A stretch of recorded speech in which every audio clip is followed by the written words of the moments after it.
Father, we reach up to you in the name of our Savior, and we ask, Father, that your presence will fill this chamber tonight and your light will fill each heart.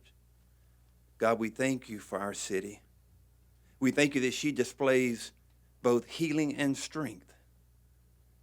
We thank you, Father, that our city demonstrates an incredible diversity where each face is a representation of the fact that we have been created in your image.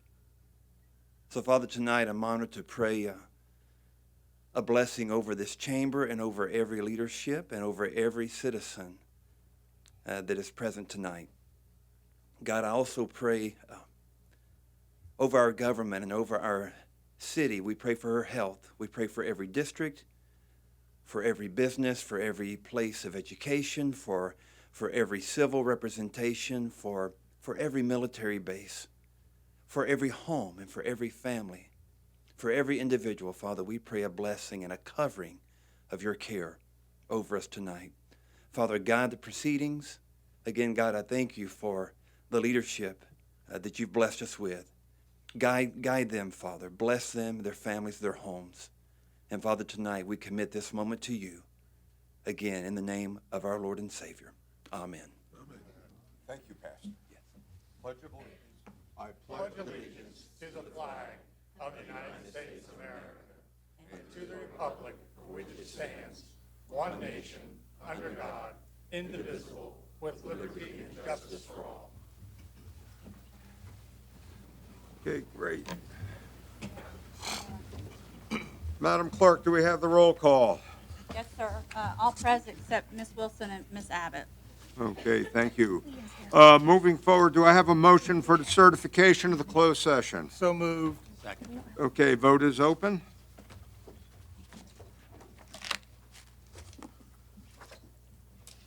I'm sorry. By a vote of 9-0, you have certified the closed session to be in accordance with the motion to recess. Okay, do we have a motion to approve the minutes of the special session of January 6, 2020? So moved. Okay, vote is open. By a vote of 8-0 with Mr. Tower abstaining, you have approved the minutes as submitted. Do I have a motion to approve the minutes for the informal and formal sessions of January 7th, 2020? So moved. Second. Okay, vote is open.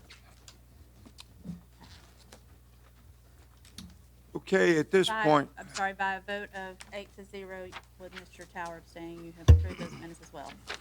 okay, at this point, we're going to have a very special recognition for two remarkable Virginia Beach people. And given Vice Mayor Wood's close relationship with the individuals and family, he is going to perform the reading of the resolution. Thank you, Mr. Mayor. I'd like to say one of the most rewarding things about being on the city council for me has been working with volunteers. Every year we get a report from the Office of Volunteer Resources, oftentimes accompanied by a big fake check in the amount of $25 to $30 million. And this value is and has recently been validated by the city auditor to make sure that we are in fact getting that amount of savings. And I know Chief Brazel's heard me say this at EMS graduations, and I'll ask everybody to raise their hand if they live in Virginia Beach, and they'll raise their hand. I say, keep your hands up if you want to keep paying higher taxes, and all the hands go down, surprisingly. But then we talk about the fact that EMS does this. And our volunteer EMS is a major player in this success, and we're very grateful to have highly trained, very effective volunteers who staff ambulances and zone cars 24 hours a day, 7 days a week, 365 days a year. So tonight it's especially important to highlight and celebrate the lives of two people who had an enormous impact on our EMS system. They're two people that I knew personally. Both Jack Dye and Jen Moore provided countless hours of volunteer service to EMS in a variety of ways. Both passed away at the end of last year, but where their impact is felt most, frankly, is in training. You see, when you call 911 and the ambulance shows up, it's very likely that the EMTs and paramedics that knock on your door are better providers because of what Jack and Jen taught them. And I think that's very important because we always hear about the great operations that people in the field do, but you have to think about the folks who are actually training the experts. Now, you're going to hear in the resolution some specific details about their incredible service, but let me just say a few personal things about them before I start. Start with Jack. Jack was a wonderfully friendly man. Every time I saw him, he would joke me about my former career in law enforcement. He was also very serious about training, and when you talk to new and veteran providers, they have stories about how Jack showed them how to remember formulas and steps to take on a scene through a series of rhymes and stories. I can never pronounce that word, M-N-E-M-O, that word. So- Yeah, so that's why I said rhymes and stories is a lot easier.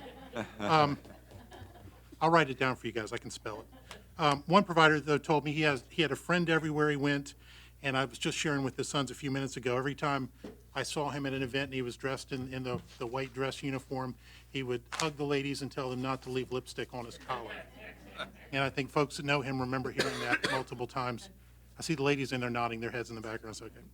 And then we talk about Jen. Jen was equally as friendly and comes from the Booty family, who were sitting here, and collectively, that family has dedicated some 100 years of volunteer and career service to our city. And in talking to different providers about what Jen did, they told me she was, quote, no joke, and knew as much or more than most of the instructors did. They talked about her being an enthusiastic educator, and she made doubly sure to tell you what you were doing right and what you were doing wrong. Jen lived with a serious disability much of her life, yet used this experience to teach providers, and people are better providers for what both of these folks did today. So it's my honor today to read these resolutions in memory of these two very fine citizen volunteers, and I'll start with Jen, so if the Booty family could come up.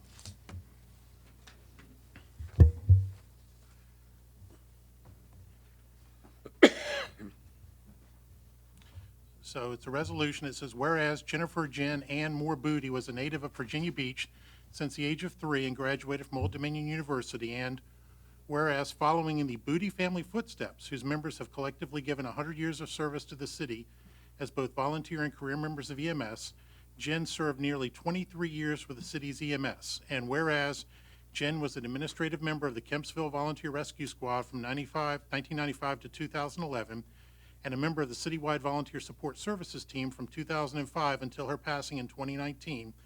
And whereas Jen was a part of the group that founded the Volunteer Support Services team and designed the team's patch, served as the official timekeeper for volunteer hours, and designed the support member orientation class. And whereas Jen was instrumental in creating EMS training materials, including writing the EMT Recruit Academy's workshop notebook and student handbook. And whereas Jen dedicated her time to proctoring new EMT recruits at the training center alongside her mother Kathy, including answering student questions and peer-to-peer practice sessions.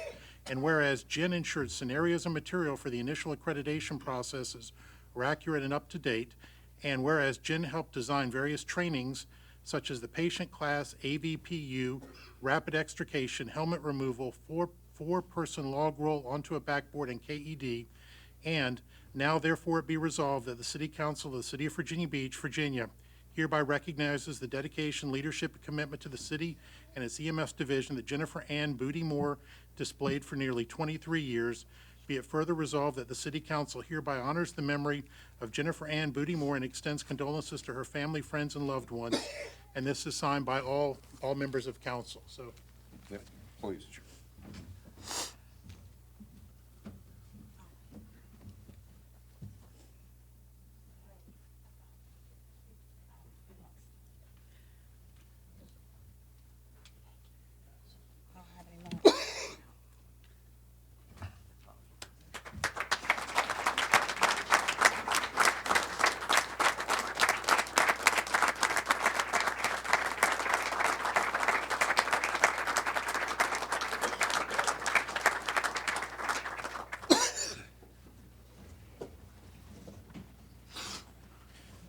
now if Jack's family can come up.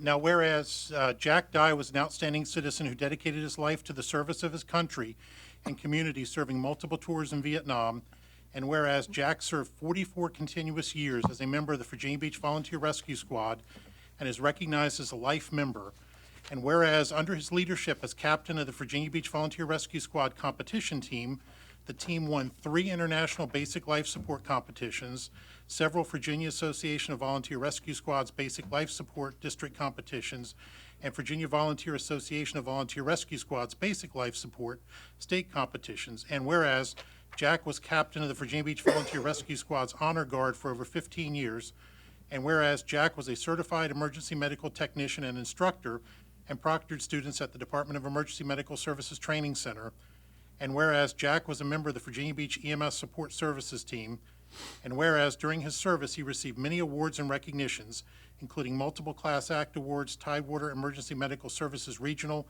Outstanding BLS Provider of the Year Award 1997, and EMT of the Year by VFW Post 392 in 2003, and whereas Jack trained thousands over his lifetime of service and his legacy of helping others will live on, now therefore be it resolved that the City Council of the City of Virginia Beach, Virginia hereby recognizes his dedication, leadership, and commitment to the city and its EMS division that Jack Dye displayed for 44 years. Be it further resolved that the City Council hereby honors the memory of Jack Dye and extends condolences to his family, friends, and loved ones.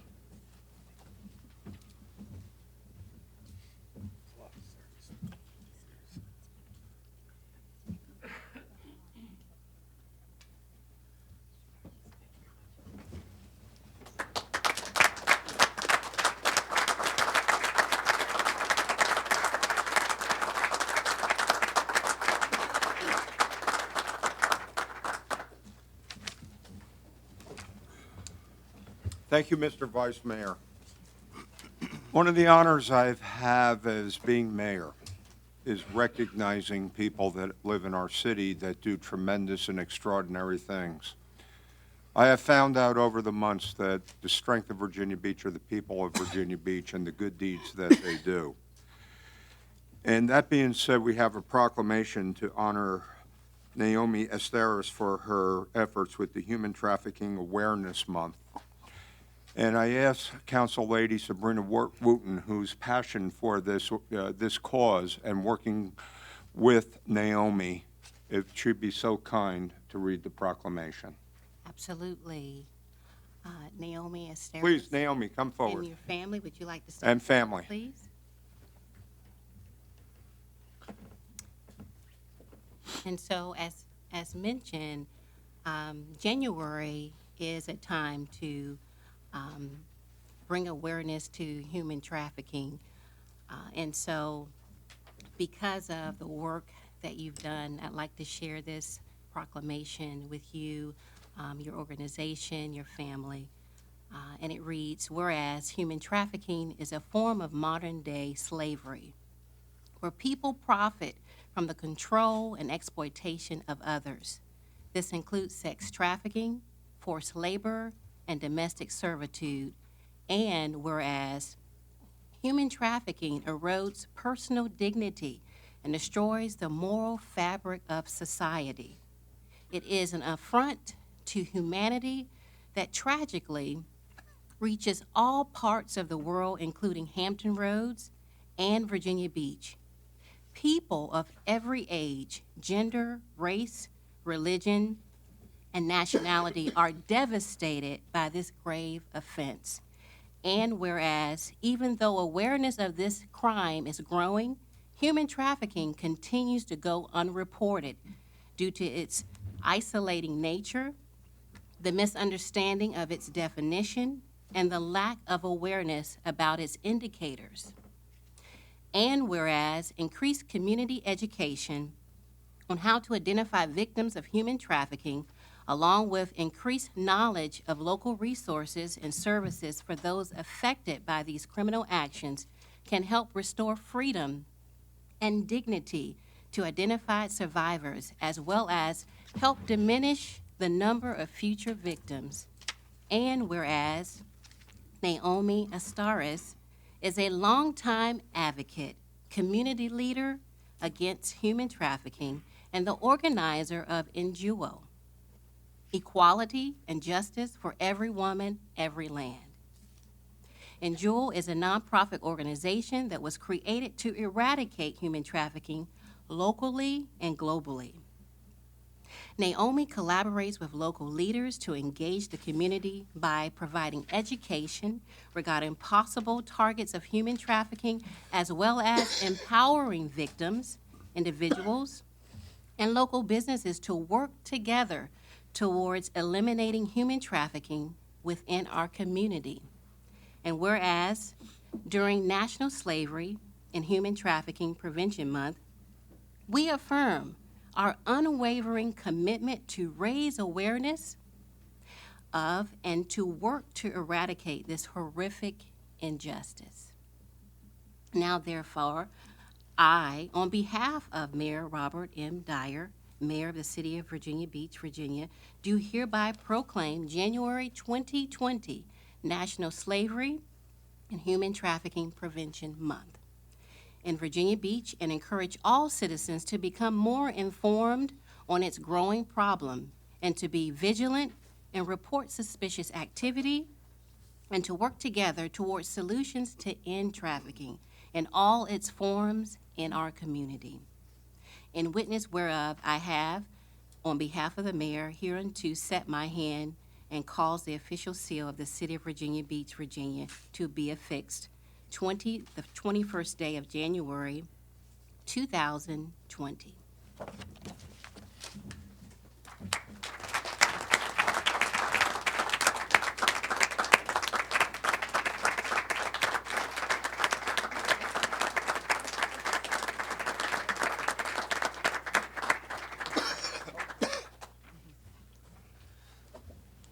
Thank you.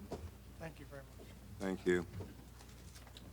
Based on these three presentations, we are indeed in Virginia Beach a city of heroes. Thank you all. God bless you.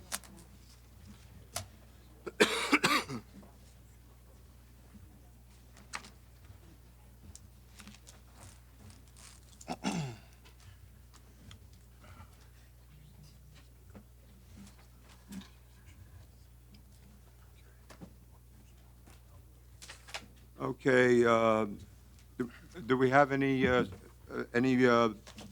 bid opening for the non-exclusive franchise use? You have a script, I think, in your book, sir. Okay, public comment, okay. All right, before we move forward, I just want to read the public thing that I want to remind everybody that the city council speaker policy that allows certain representative of groups to speak for 10 minutes applies only to the planning items. As to other items on the agenda, each speaker will, whether speaking individually or on behalf of a group, will have 3 minutes to speak.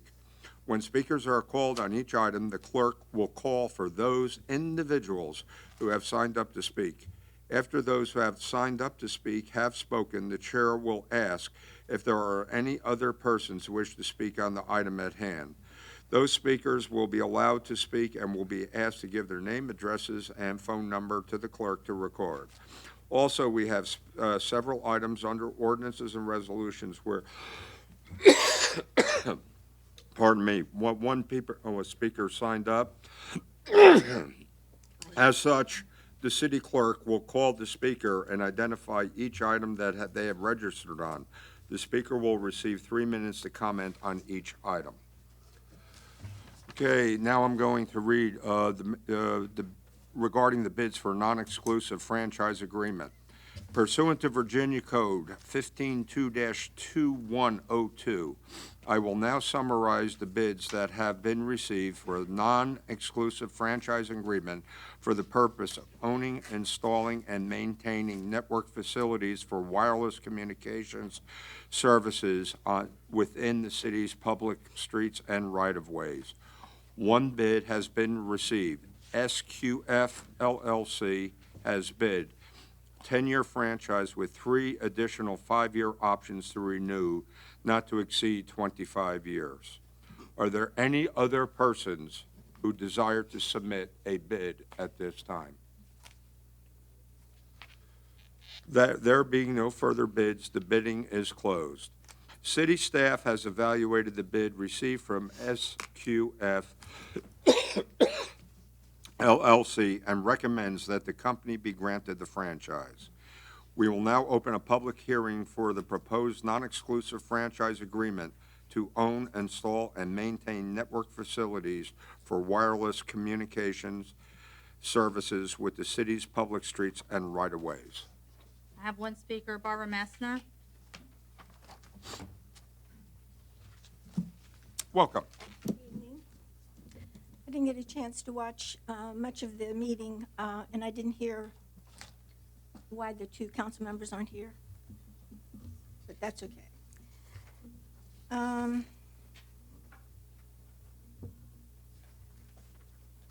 Yeah, this was bid only 2 times over the holidays, and I have an issue with, due process and being able to read the full agenda. This agenda was 388 pages.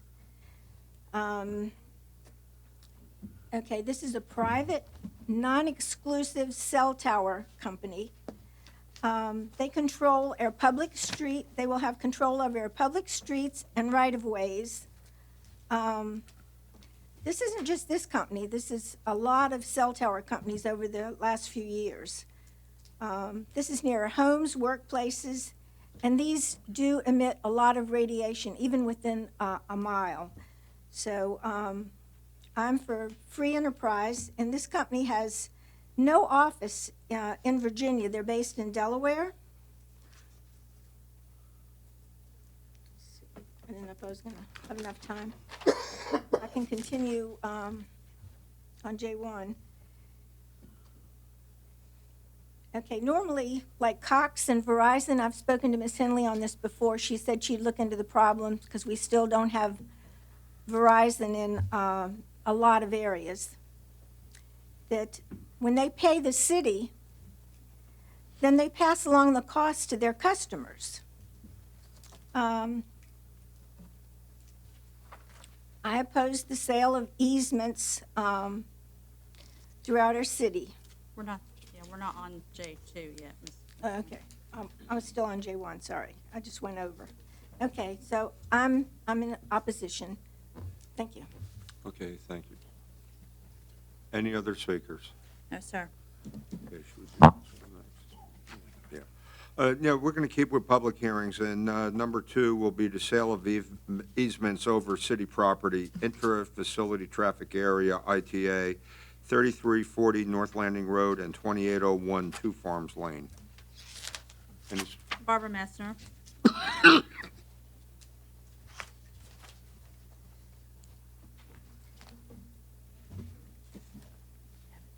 Okay,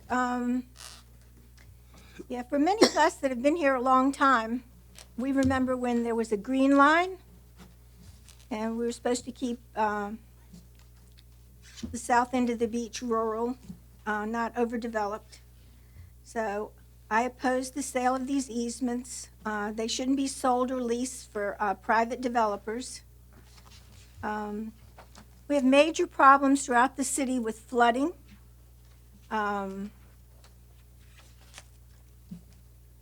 Traffic is horrible. There's high-density housing. Airbnb is expanding all over the place. That's on the agenda for tonight, too. 4 new short-term rentals. We have problems with event houses and expanding tourism throughout our city into our neighborhoods. We have flooding, crumbling infrastructure, increased crime, which goes with uncontrolled growth, and traffic gridlock. Thank you. Thank you. May I comment to clarify? We have Ms. Henley. These easements are being sold to the Navy. They actually were a participant with us in purchasing these properties in the ITA, so these easements are not being sold to a developer. They're being sold back to the Navy in accordance with the restrictions that they are agreeable to in the ITA, which is no residential. Okay, thank you very much. Okay, we're going to now go to public comment. Resolution to oppose House Bill 152 and any similar bill that negates, excuse me, folks, single-family zoning districts. No speaker, sir. Okay. All right, at this point, we'll invite Ms. Mesner to come forward and speak on the ordinances. Okay. I believe that is 1, 2, 3, 4, and 5. 1, 2, 4, and 5. Yes. Okay. 3 is being pulled for separate consideration. Okay. I think 4 is 1, 2, 4, and 5. 1, 2, 4, and 5. Yeah, thank you. Okay, I wish there were other people that had time to read the agendas and pay attention to what's going on in the city. L1 is the franchise. Install, maintain, and operate telecommunications facilities in the public streets and right-of-ways, which I already said that I'm in opposition to. 2, declare excess restrictive easements over city property located at 3340 North Landing Road and 2801 Two Farms Lane in the ITA inter-facility traffic area, and authorize the city to sell the same to United States of America. I'm fully aware of everything that all the deals with the Navy and all the money that we've spent 50-50 on Oceana, and there's still uncontrolled growth all around it. Y'all have a pretty cozy relationship with the Navy. So, like I said, okay, 3. Would you repeat those again? Because I, Number 1, 2, 4, 5. yeah, I skipped 3, okay. Well, I am speaking on 3. That's Right, there will be other speaker Right. on 3. Okay, gotcha, okay. Ordinance to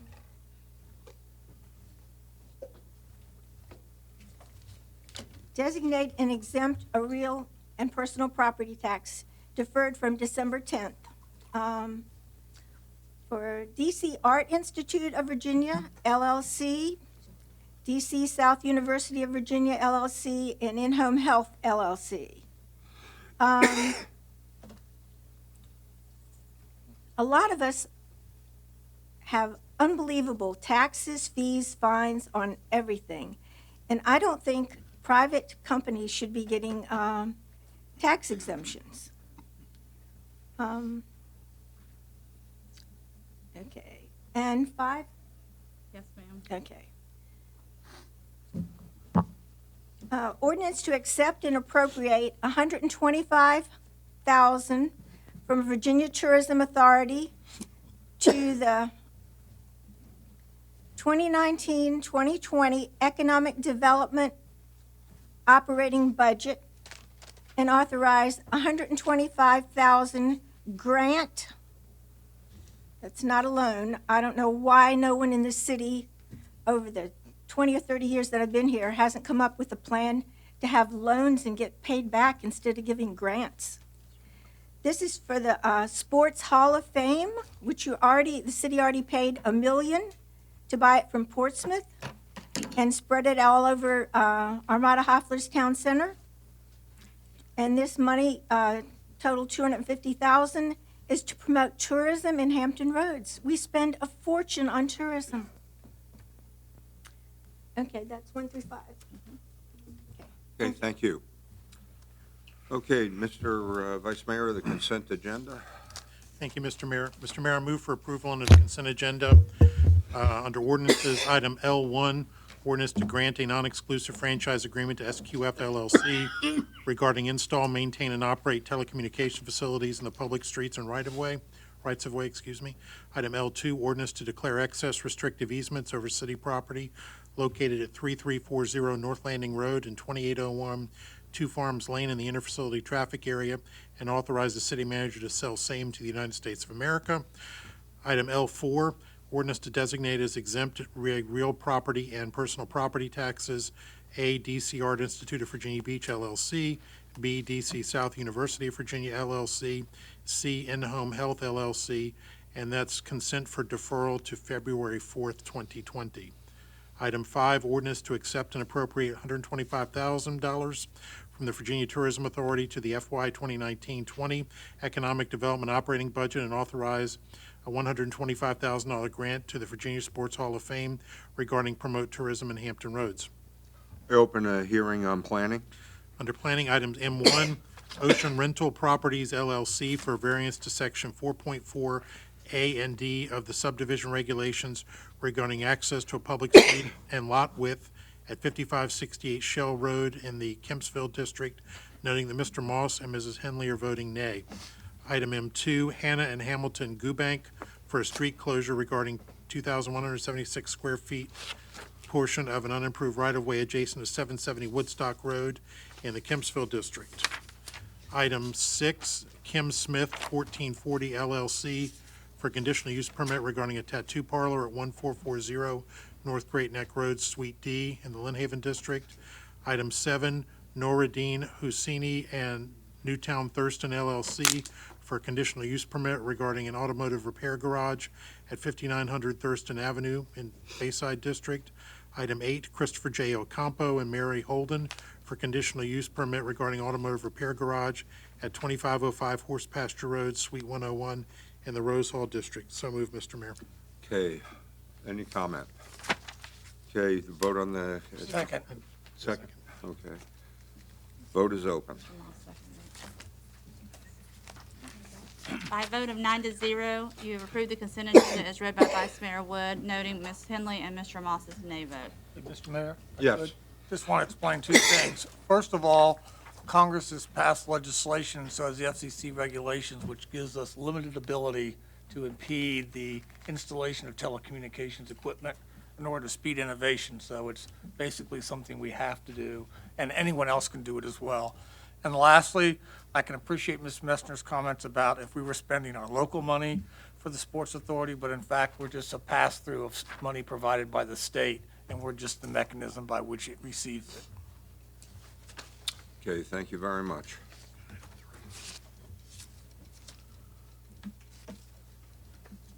I've already, Oh, we voted. Yeah, my goodness, that was a comment. And my apologies for my coughing spells. It's a little chilly up here and outside these days. My sincere apologies. Okay, moving on to item 3, VAB 23rd Street LLC for a special exemption, alternative compliance. Number 3, under ordinances. Number 3 under, I'm sorry, back to ordinances. Number 3, ordinance to add section 6.2 to .1 to the city code already prohibit tent shelter structures on the beach between 8 p.m. and 8 a.m. It was deferred from December 10th, first 2019. first speaker is Barbara Messner, and then the second speaker is Conrad Schisventer.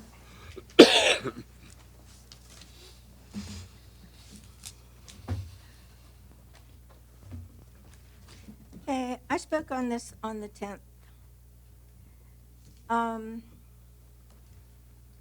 I've paid attention to the homeless situation in Virginia Beach for a long time, and I mentioned the fact that there's really nothing for the homeless here. $30 million was spent. It took you, I think, 10 years to build something for the homeless. You had to build one for the animals first on Bird Neck Road. There's only 22 beds for males that are overnight. They have to check in, leave all their belongings, and then are dropped off in the elements the next morning. And 29 beds, I think, 29 for men, 22 for women.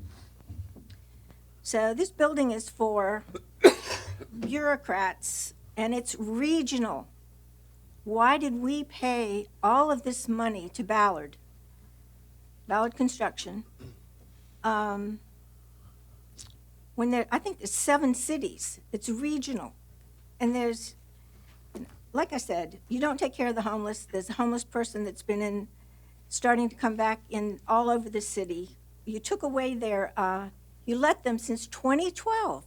You said, fine, camp out in the woods, that's fine. Just, don't be in the SeaTac area. Then you leveled all of that, a square mile. Flooding, it's a mess. So these people have nowhere to go. And you went from, wanting to charge them $1,000 to $1,000 fine and go to jail, and now I think it's been reduced to $250. Where are they supposed to come up with the money, and who cares about their belongings? You have no idea why people are homeless. Some of them are vets. So, the city has the ability to enforce the laws year-round. They just haven't been doing it. Thank you. Conrad Spencer.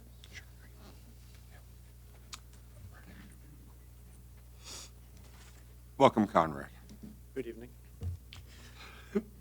Tomorrow, I'm going to be heading to work, and on the way to work, I'll pass the Interstate exit to Atlantic Avenue from 22nd, take a left, go to work, and I'll pass probably 3, maybe 4 homeless people that are sleeping in storefronts, and that shows you the significance of the problem. And I acknowledge the ordinance has been amended since December 10th. There were big concerns about the punishment angle of that ordinance, and I would echo the words of Virginia Beach citizen Jimmy Frost. This is a bad piece of law because you're basically criminalizing something that happens to people that should not happen in our society. I'm appreciative that the threat of jail is gone, and I know the fine has been reduced down to $250. Still, even if less of a punishment, it is still a punishment.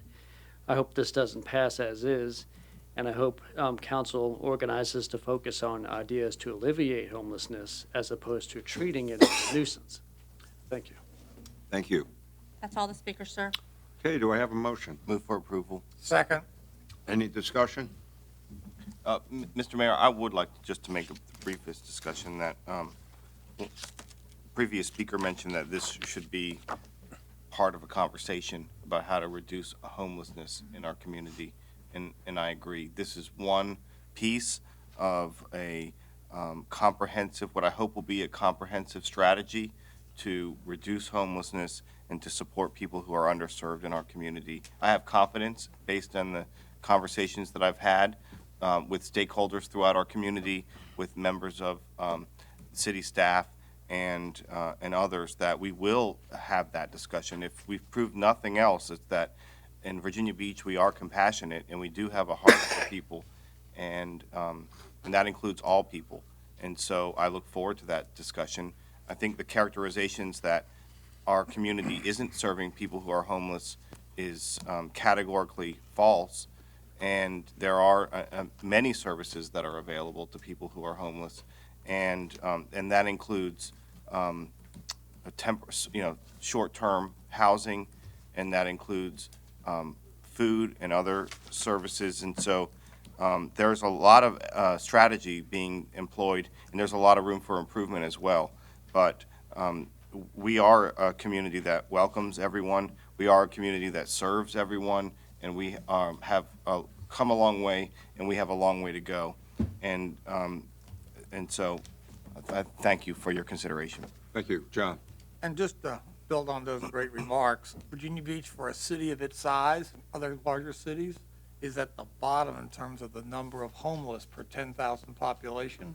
And that's not an easy achievement to achieve in a city of our size. So I think all the community can be proud of all the work that churches do, nonprofits do, and the city staff.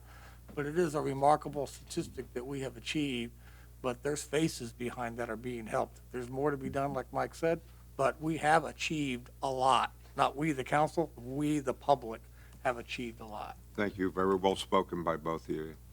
Okay, vote is open.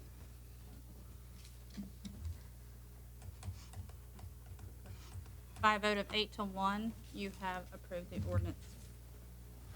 Okay, thank you. With respect to council and the public and everything, as you hear, I am a tad under the weather, and if it's okay, I don't want to disrupt the proceedings anymore, so I'm going to turn the gavel over to Vice Mayor Wood, and want to thank you all for your participation tonight. Thank you, and God bless you. Well, get better soon, Mr. Mayor. Thank you. Appreciate it.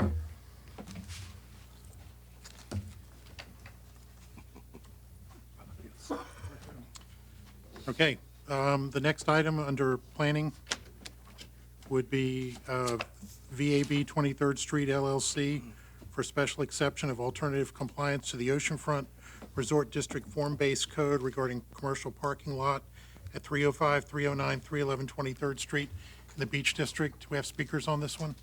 We have one speaker, and Mr. Burdon's the applicant. Do we want to hear the speaker then? That's I'll be very brief. Okay, go ahead. I just want to let the council know that Eddie Burdon, for the record, representing the applicant. Mr. Bharat Patel, who owns Ocean's 24 Hotel on the oceanfront, is here. He's the applicant. This application comes to the commission, excuse me, to the council, sorry, with a recommendation by RAC, recommendation from city staff with 7 conditions, a unanimous planning commission recommendation for approval with no opposition. I know you all are familiar with the application. It was on the consent agenda. I'll just stand by for questions after the speaker if you have it. Barbara Messner.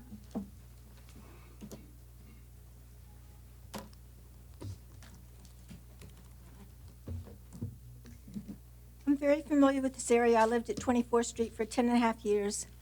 It used to be a really, really nice area, really safe. Lots of parking. This is commercial parking lots. And exceptions to form-based code, which was created in 2012. You create these codes and then you amend them and exempt them over and over and over. Traffic and parking is a nightmare at the beach. This is only going to add to it. One of the worst places, one of the worst areas for crashes, I still haven't heard who the mother and daughter were that were killed in another crash. This is the second fatality at 34th. It's a few blocks away, but it's all in the oceanfront area. I still haven't, heard any follow-up, who was at fault or anything on that crash. There is no parking. Every time you do parking for private developers and the resort, he said hotel owners, there's less parking for locals. You're using our parking lots. You're taking them away. 31st Street, 8th Street, I think 2,000 surface lots where the convention center was built. And not that it'll make any difference, but I appreciate the fact that I still have a chance to exercise my First Amendment rights. And I would like to thank all of the wonderful people that showed up to in Richmond to fight for our Second Amendment rights. And I hope they will continue to show up and fight for our First and 14th Amendment rights. And Mr. Moss, in case you're not aware,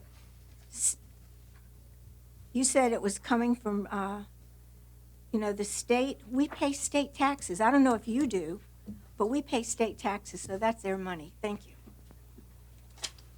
Any other speakers? That's all the speakers. Okay. Mr. Burdon, do you have a rebuttal? Okay. Any questions for the applicant? Is there a motion, Mr. Tower? So moved. Second. So motion is second. Any discussion? Okay, call the vote. By a vote of 7-0, you've approved the application of VAB 23rd Street LLC.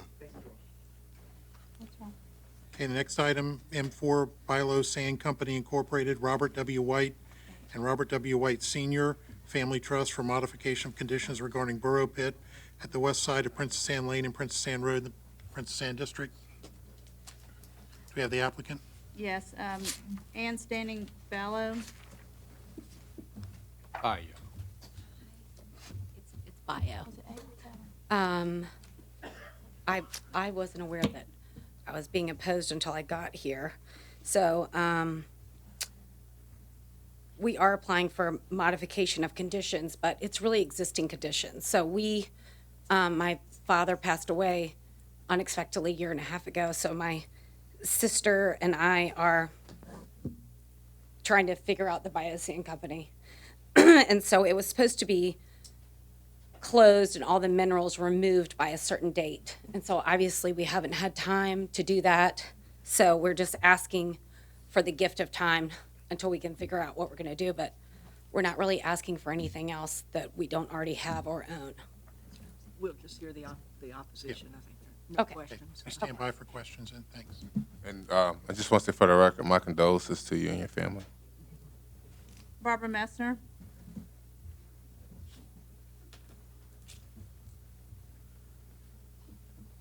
I didn't sign up that I never sign up that I'm for or against, just comments.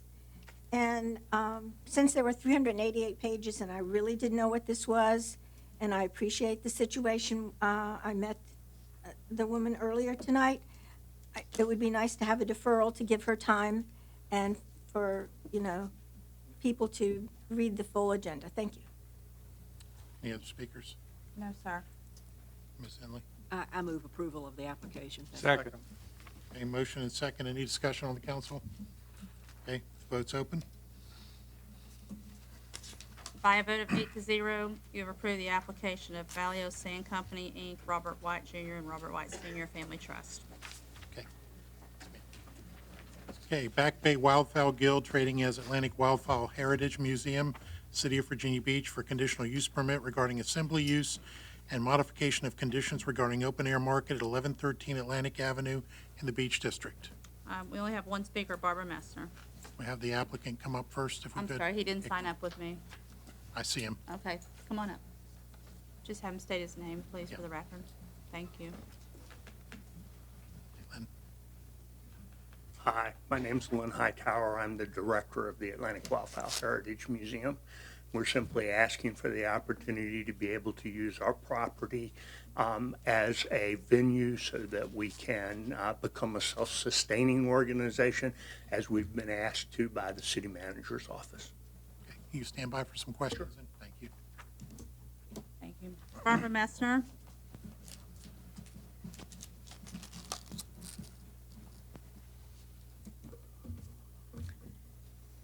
He was asked to by the city manager or the acting city manager.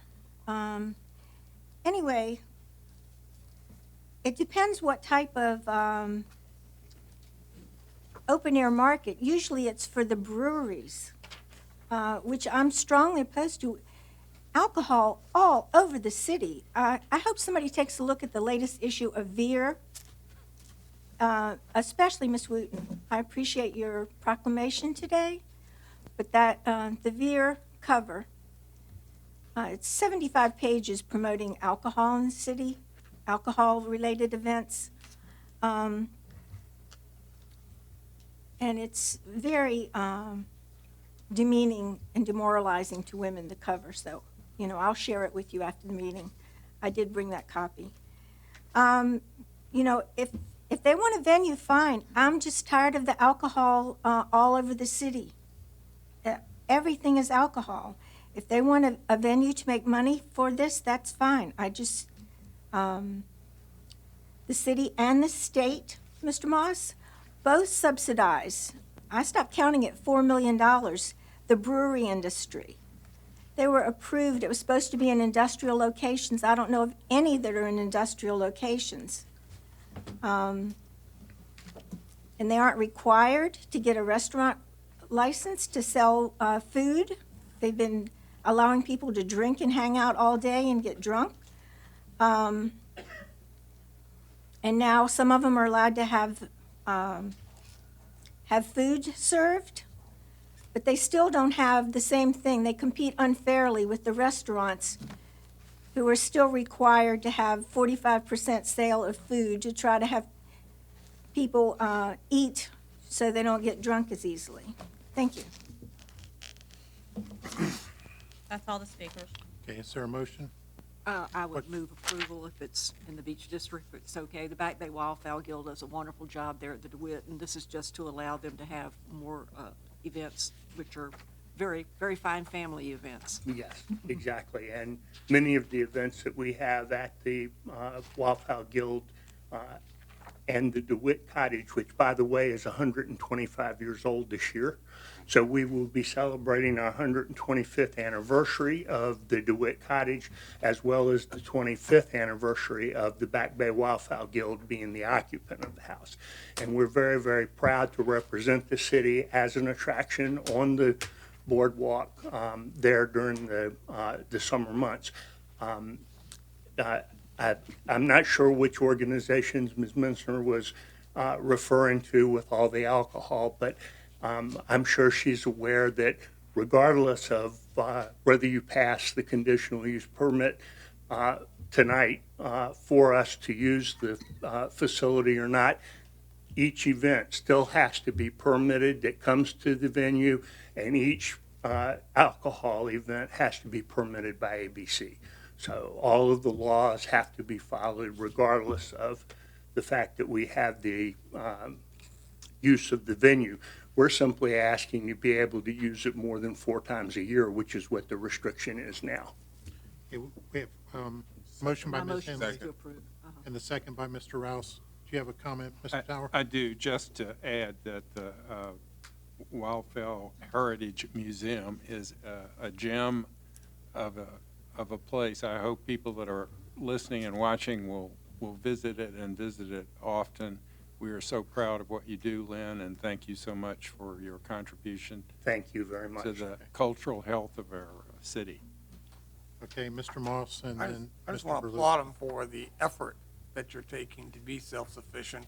I know the federal tax law changes have certainly impacted smaller charities in terms of private donations because of the disincentive given the new tax code. So I applaud you for taking the initiative. You're probably a little bit ahead of the curve, but I suspect we'll see other people come. Yes, sir, we're hoping likewise. that we can catch up here pretty quickly. Thank you so much for your leadership. Thank Mr. you. Berluti. I just have a question and a comment. Have there ever been any incidents related to the events that you stage at the museum that relate to behavior or alcohol or anything of the sort that was mentioned? No, Mr. Berlucci, they have not. We require any of the people who come to our venue for an event to hire security, and we recommend that they hire sheriff's deputies or police officers so that we have the appropriate authority on the property if something does happen.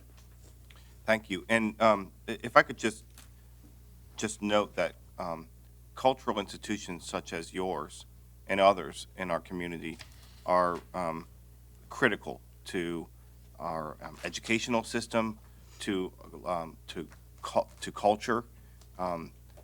Institutions like yours preserve and protect and interpret our history. And Councilmember Moss is correct when he says that it's increasingly challenging for nonprofits to be sustaining in this environment for a variety of reasons. And institutions are increasingly reliant upon grants from other nonprofit organizations, granting institutions. Partnerships with public schools and others is one source of revenue for some institutions. Corporate donations from the private sector is important, membership. And then one other component is earned income. And I can't emphasize enough how important earned income is for a cultural institution. And this this modification of conditions, from my understanding, enhances your institution's ability to earn income, to generate revenue, to continue to operate and sustain and enrich life, not only as an attraction at the resort, but for residents as well. And it's an important part of the fabric of cultural life in Virginia Beach, and has been for as long as I can remember, because I grew up here and took field trips there. So I think it's wonderful, and I appreciate what you're doing. Something you noted in your remarks about the city manager's statement about being self-sustaining. As an aside, I'd be very interested in the history of the relationship between the city and the Atlantic, in your institution, and so if the manager or the appropriate person could send that information to me for review of that history, I would be very interested in it, because what you do is so important, and we hope we can support you moving forward. Thank you. Yes, sir. We think we I have a do. very unique venue. We're right on the boardwalk. You can go hand in hand and keep your toes in the sand. Thank you. Any other comments by council? I just say we appreciate you all taking care of this city building for us. Okay. Thank you. Thank you. All right, so votes open.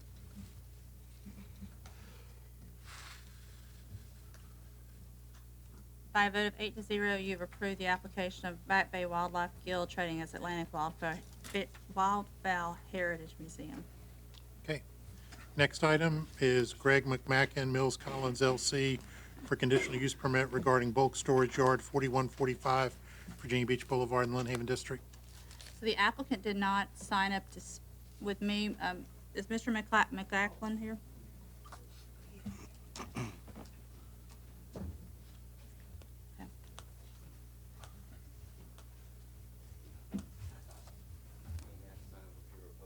Well, you're the applicant. We do have someone that is speaking, so if you'd like to make comments to council. Greg McMakin, the applicant. Sorry.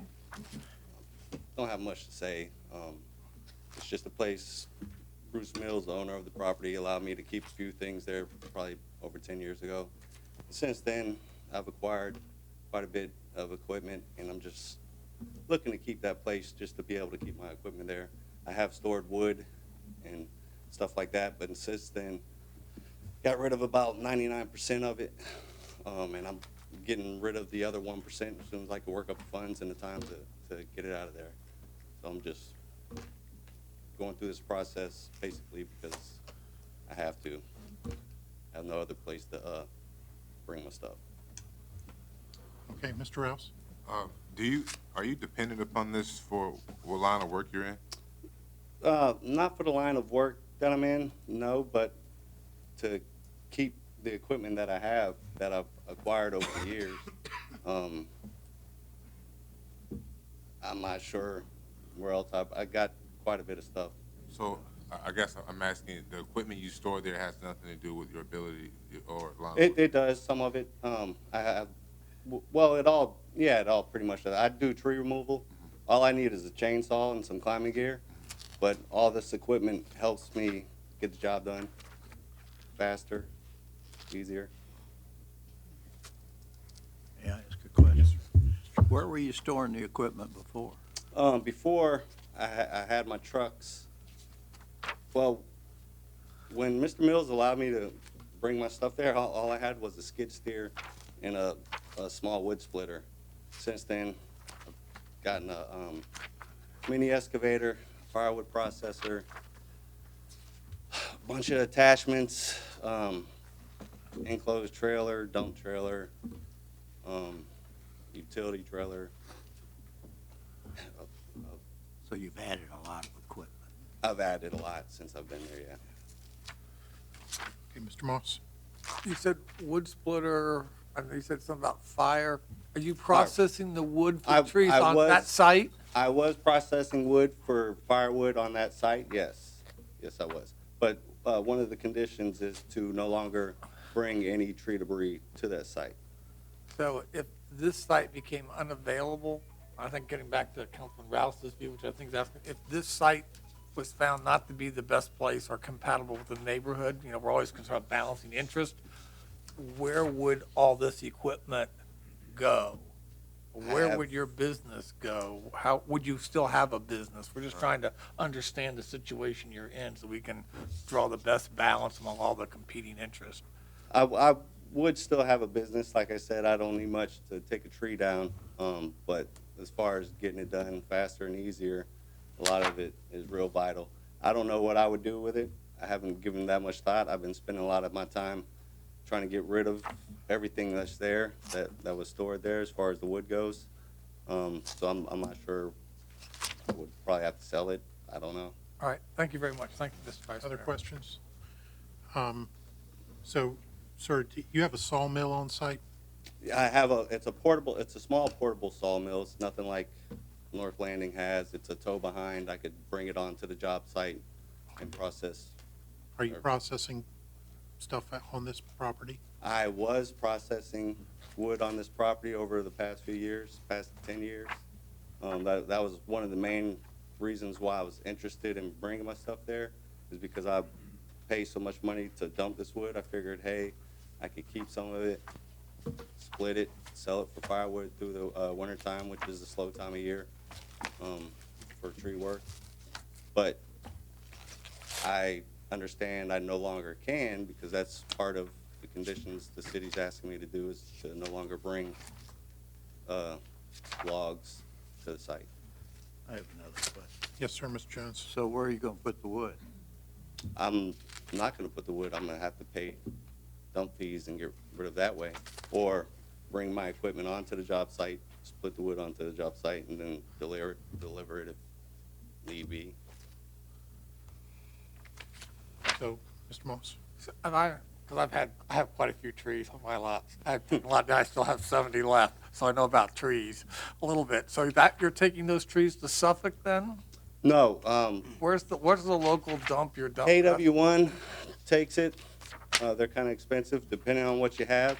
And that was another reason or use I used for the site is I would bring tree debris from a job, separate it so I could bring it to different places like North Landing Firewood. They'll take oak wood or hardwood for free if it's in a certain length. They'll take chips for free as long as it's just chips. So if I had a truckload of wood and chips, I would dump the load there. I would separate the chips, separate the wood, bring the chips to KW1 or North Landing, bring the hardwood links to So North you're Landing. compliant with all these conditions that would lead, and I'm saying that that's what we're gonna do, I'm just asking a question. So would change, would put you on a more level playing field with other businesses and would change the price point of your business, because now you're having to incur all those costs off-site. Yes. Okay, just make sure that we are all thinking the same. Okay, thank you very much. Okay. Yep. Mr. Rouse? What is the, your upkeep? How's the upkeep on this property? I think a large part of the concern is about balancing it with the neighborhood, but how quick have you came? Well, it's Coming to actually not that whole marked area there. I don't know. Like, what I'm using is right, oh. What's that? For someone, help them out. Yeah, I mean, that's the yellow. Yeah, the yellow area is pretty much where I have my stuff. Okay, I see it's going left, right. Yep, Can you help us see what? this right here. So if you had the other satellite view, I could circle the area.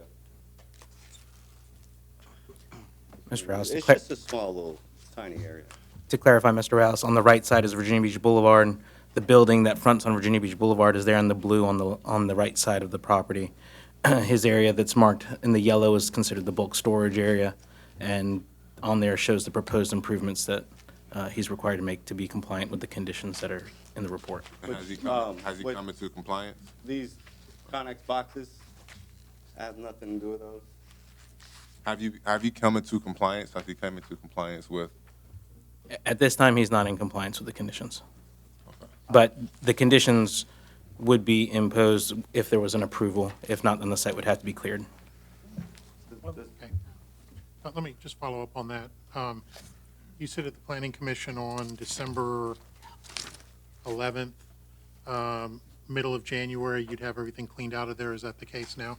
That, I have pictures that I think took staff, this do you have morning. pictures now, new pictures? I mean, I emailed some to Mrs. Colvin. Can we see those? Can we see those? We do have the pictures. I have before and after pictures that shows. Bobby, did you say you don't have them? I do have them, however, I need to pull them up on the screen. Hold on Do one we have second. another speaker on this? Yes, we do. Okay. Sir, if you could stand by for questions unless, Yep. oh, never mind. That's when I first got the citation for having a bulk storage yard without them. I mean, but since then, all that wood is gone. Are there additional pictures? Yes, sir, there are pictures from this morning. Yes. Where are those?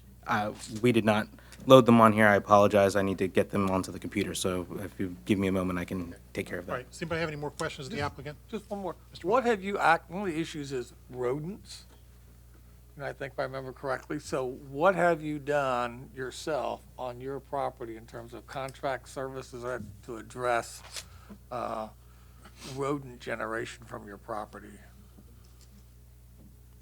I have done nothing other than get rid of the wood. Okay. There is a wooded lot in between, because I know you're referring to what the apartment owner's problem is, and there's a wooded lot in between, so the rodents aren't going to disappear. I'm not bringing truckloads of rodents there and dumping it, but there was housing them with the piles of wood. So Right, thank you. that's gone. Okay, thank you. Okay. Call the other speaker. Sure. Philip Malinek.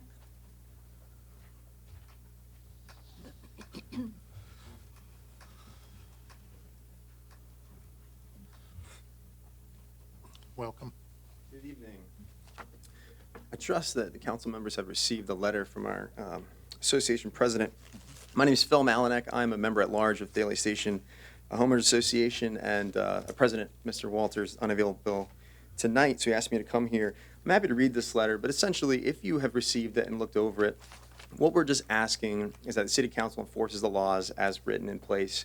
I certainly don't wish any ill will towards the business of another member of this city, but a financial inconvenience for Mr. McMakin certainly creates financial constraints on our community. With 197 condominiums, with a condo association fee that covers water and sewer and building maintenance, paying for additional costs to remove rodents, remove raccoons and rats and so on, that we believe is caused primarily by these piles of wood, puts financial constraints on our families. So a $5 or $10 increase in our condo fees affect people that are on fixed incomes, affect retirees who live on Social Security, or those living on Section 8 income. So essentially what we're asking is just to enforce the law that's in place and not allow this gentleman to continue certain practices on his property. And as our president states in conclusion, we just object to the allowance of continued storage of wood. Allowing the maintenance and storage of machinery will only lead to testing of the equipment that will produce the wood products that we all want Mr. McMakin to clean up. Please tell Mills Collins LC and Mr. McMakin to remove all bulk wood storage. While you might allow him to store his equipment, please do not allow Mr. McMakin to operate the equipment on this site. The peaceful enjoyment of Thalia Station and its tax-paying, law-abiding residents appreciate your strength to uphold current zoning laws. We have some photos that were taken. It sounds like maybe there's some more recent photos, which if there's progress in the property, that's fantastic. And if not, we're certainly happy to submit those to the council for review as well. Give them to the clerk so she could. Thank you. Let me pass it around. Any questions of this speaker? Mr. Rouse? Okay, so what I'm understanding is that the opposition to the storage yard is the wood, not the equipment in itself, but the storing of the wood and operating of the machinery. Certainly. If machinery wants to sit on a piece of property, we have no problem with that whatsoever. Our concern is that it's operated, that it generates piles of wood, that it creates a habitat for animals that may cause a problem. 3 of our buildings butt up against this property, and while we try to do the right thing and make sure we hire the proper pest control, and of course as an association pay for the maintenance on those buildings and fix any damage, this may be several $1,000s per case. And we certainly have had cases, over the last several years. So our focus primarily as a board is to keep costs down for our residents as best we can. And this is certainly an area where if we can stop a future issue, it will be helpful to all. Mr. Tower? Have you had professional pest control services specifically tell you that they think this problem relates to the wood? Yes, sir. So we've had Critter Control primarily as our main point of contact that's come out to do the work. And it's my understanding that the Planning Commission recommended that we use certain poisons or certain deterrents. Our concern about that is those poisons may not be legal, and also we don't want to cause any problems to the residents who have small pets in the area that may ingest or succumb to some sort of illness or injury from those poisons. So we've primarily just waited for an issue to occur, call Critter Control to come out, trap whatever rodent or animal is there, and then go in and fix the properties themselves. Thank you. Okay. Other questions? Thank you, sir. Thank you. What are we looking at here? These are the photos that were provided by the applicant this morning. So this is the bulk. Show us where the bulk board is then.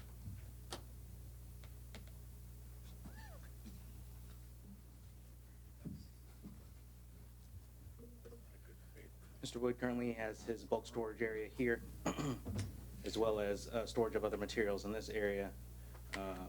Concerning the staff is that there's a additional storage of debris, tires, and other things in this area up near the front. As noted in the conditions, it would be that he would be required to only store his vehicles associated with his business here, no longer storing any of his wood or other items that he takes from job sites. Ms. Henley? Well, in looking at the other pictures, and the applicant, I believe, said that these boxes that are to be removed are not his. Are some of these other things just from the owner of the property and not this applicant? That is correct. So we believe that Maybe the owner needs to get busy. correct. So these storage containers on the property, I believe there's a condition in there saying that since, again, the property owner is a party to the application as well, that they need to bring the site into compliance and remove those as well. I don't want to speak for, I'm going to speak for the council. But, you know, we're trying to find a compromise and strike a balance, obviously.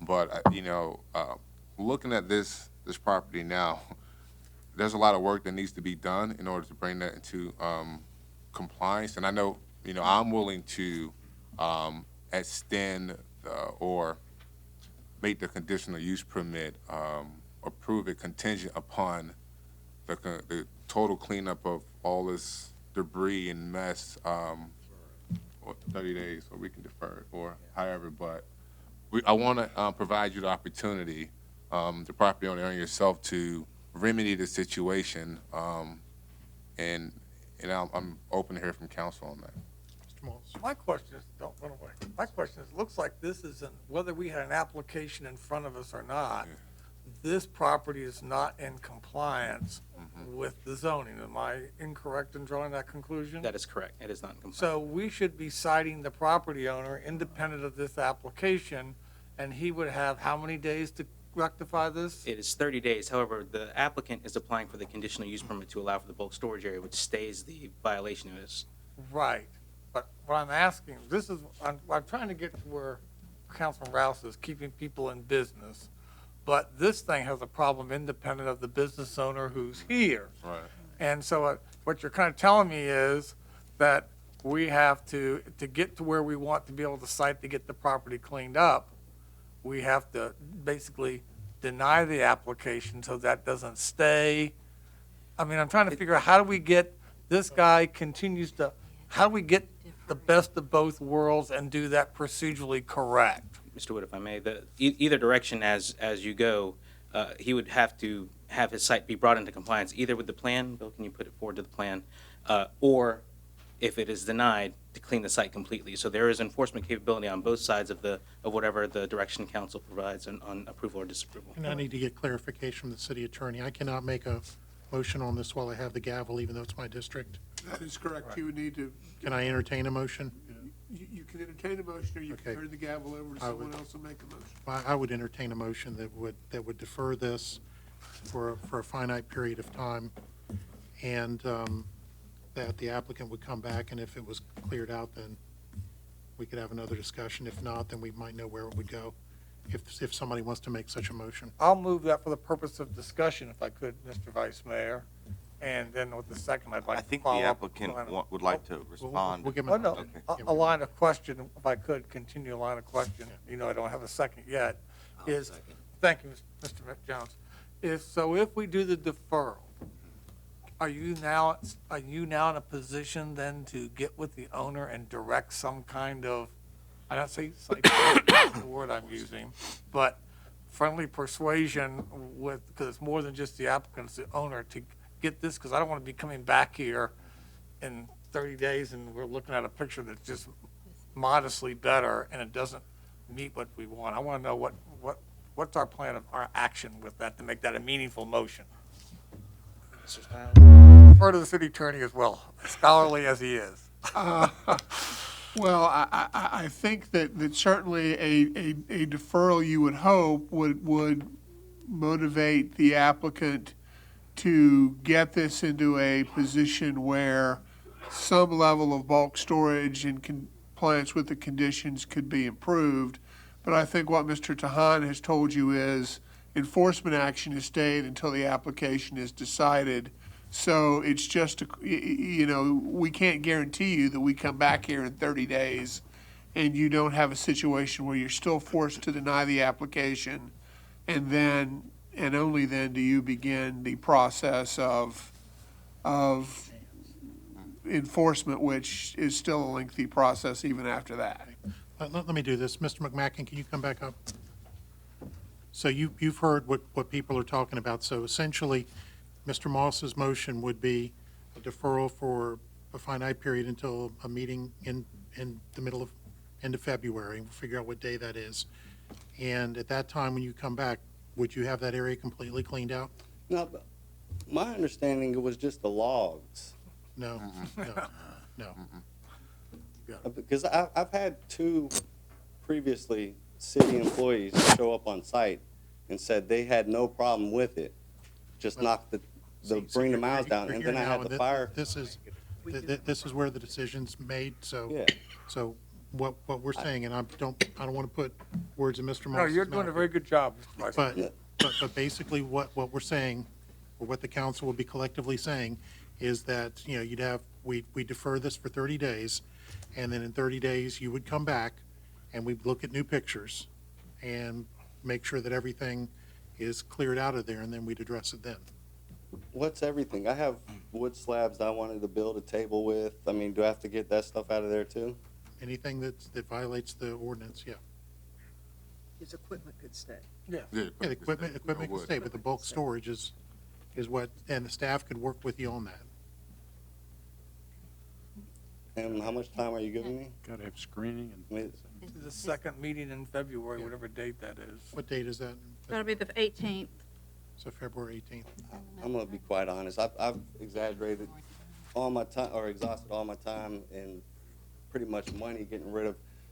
Those pictures don't do it justice. I swear, I wish y'all could have seen it in person. I've gotten over 50 grapple truck loads of wood out of there. I've spent so much money. This couldn't have been the worst time of year for people to ask me to do this, with the holidays coming by, with the slow time of year. Well, the alternative is we just deny the application. I totally understand that, but what do you expect me to do if I don't have the money to get rid of all this stuff? I understand. I completely understand. Yeah. I mean, I think we were trying to find a solution where we gave time.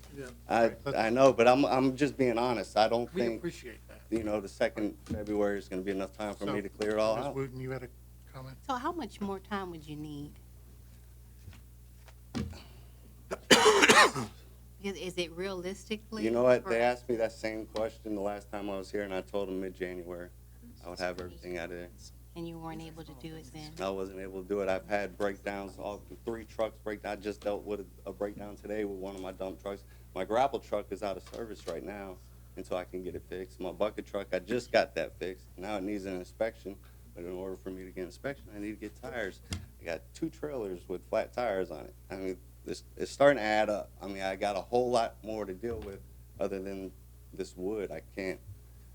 I'm not sure. I can't give you an honest answer when I'll be able to get it done. I could say within 2-3 months. I'm pretty sure I could put a list on Craigslist, free firewood, and have that gone within so much time. I mean, unless you could give me a permit to go to the city dump and dump all this stuff for free. Mr. Moss? I think this is for discussion, maybe amending my motion. There's a property owner here, so rather than us waiting till the 18th, we meet again on the 4th of February. That gives the staff an opportunity to engage the property owner as well, because he has things he has to remove. And then if we aren't any closer to getting to a cooperation between the leasee, in some way you're a leaser of the property, and the owner, because he has stuff too that he's not in compliant with. And then if it looks like it's the odds are not forever in your favor, to steal a phrase from a movie, then I would make a motion to deny, because obviously that's the only way we're going to get to things, is have to resort to enforcement mechanisms, because there's no other way to get there in a timely fashion. And that would fall on the owner of the property, not on you. And so therefore, you might be, what your relationship with him is another story, but in terms of the city, it's the property owner. And I think that would give us an opportunity to see what they're willing to do, and then we could make a better informed decision. I don't know if that appeals to the vice mayor as a district member or not, or the second of the motion, but I think that's a better amendment that gets us to resolution quicker, is finding out the So owner's you're commitment. modifying your motion to To defer defer until, till February the 4th. That will give the time for the staff to engage the property owner and let them know that on the 4th, if we don't have a constructive way ahead to clear that property, we have no choice but to deny, and then the staff would be issuing that citation to the property owner, and he's still got the issue to deal with, so there ought to be some mutual incentive to get to the end. I think that can work. Mr. Attorney, is that who was the correct? second on that? Is Mr. that Jones? okay with you, Mr. Jones? I agree with Mr. Moss's, The property owner has nothing to do with the wood. He was very kind to allow me, so it's all coming back on me with the wood. But there's other stuff there. Yeah, the Connex boxes. And the tires. Well, those are my tires on a trailer that I've stacked on a trailer to take to a dump site, but I don't know where to take them because the city won't take them unless I cut them in half. sir, you understand, now that we know the condition of the property, we feel a responsibility to have it cleaned up, because by looking at those pictures, the wood itself is not the only thing that's creating a habitat for the rodents and so forth. That concrete that's on the property and so forth is just as much of a problem as the wood is. And you paying rent on this property? I'm not paying any rent. You're not paying rent. I see. It is the owner's issue. Well, there's not going to be much incentive for the owner to do anything, but nonetheless, I agree with Mr. Moss's Okay. amended motion. All right. Any other comments by council? Yes, ma'am. I know you mentioned that city workers have come out to the property before, and they didn't state specifically what, other items that needed to be moved. Can I have a copy of that, of the city workers' visits, to kind of see what, do you have record of that, Mr. Tahan, that I could see that information? Yes, we have When the they- dates that the planning staff went to the site, also the fire marshal's office at the site. We'll try to compile that data, and we'll put that in the next RF. I like to see. I'm not sure if he's talking about just recently, but this was like 2 years ago, 3 years ago, maybe even 5 years ago. But it was a while back, not recently, that they popped up here. So hopefully you can pull those up for you. Yeah, I like to see whatever the city visit.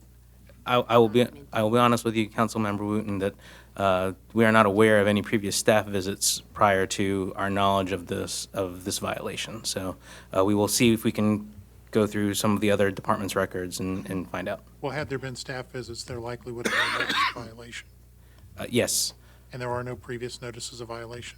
not on the property when we had received the application. In fact, I believe this came in as a business license request, and then that started everything. The fire marshal or their previous, We will have to go through request the fire marshal's records.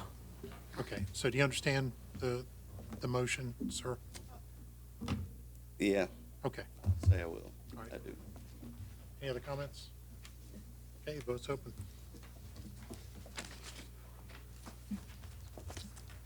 By a vote of 8-0, you've deferred this application until February 4th, 2020. Okay, item 10, John H. Davis, conditional use permit regarding a short-term rental at 1434 Gannett Run in the Beach District. The applicant, Mr. Davis. Welcome. It's an application for a short-term rental in the Salt Marsh Point neighborhood. It's a house that my wife and I purchased a while ago and turned this into a short-term rental. Yeah. Sorry. It's a property in Salt Marsh Point. It's a property that my wife and I purchased, and we've turned this into a short-term rental. We, from the very inception of it, I contacted the appropriate departments in the city to make sure that I had filed all the necessary paperwork. With the Revenue Department, we've been paying our occupancy taxes and all the fees that are generated that way monthly on time. It's only been open since the second week of August, so it's a fairly new short-term rental. We bought the property. It was in fairly bad disrepair, so we've put a lot of blood, sweat, tears, money into this property, and it's turned into quite a little gem here. Spoke with the planning department on multiple occasions, sat down, had meetings with them, made sure that we had our I's dotted and our T's crossed. I think that we have complied with all of the all of the conditions that we needed to. They certainly have indicated that on all of our meetings. So we certainly hope that you'll approve this application. And any questions? Maybe I just Yes, wasn't ma'am. hearing you. This is a townhouse? It is. It's a townhouse. It's a small townhouse. It's one bedroom, about 900 square feet. And you said, when did you acquire it? I acquired it, it's been probably much earlier than the August date. Unfortunately, while I was renovating it, I had a back injury while I was moving a microwave, so we had a period of time where I kind of slowed down the work. So I'm going to guess probably previous October. Just this past, you mean 2019? Correct. No, 18. 18. I mean, Yes, I'm sorry. 19. Yeah. 18, Yeah, I've only had the property for less than a year. for less than a year, so. So 19. You mean 19? Yeah, yes. 2019, October 2019. Yeah, that sounds about right. Any other questions of the applicant? I thought you said you were working on it, I worked over the summer. but you didn't acquire it. The question was, when did you acquire it? I think I've had it for just about a little under a year. I don't know actually what my purchase date was. So it would be sometime before October of 19, though. Probably. But sometime If you during had it 19. for rental in August, you must have acquired it before that, right? I did. Okay. But what I'm trying to, Yes, ma'am. okay, so we adopted the ordinance in 2018, and folks had all last year to get ready for it to go into effect in November. Was that correct, Ms. Wilson? I believe that you all adopted it in the January time range of 2019, and they had until September, October, 1st of October, to get all their paperwork together. And So we've had the ordinance adopted about a year then? yes, January of ma'am. last year, okay.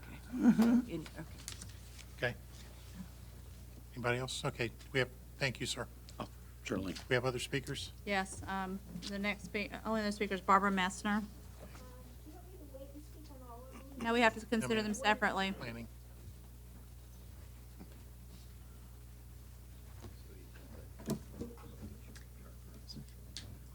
Good evening.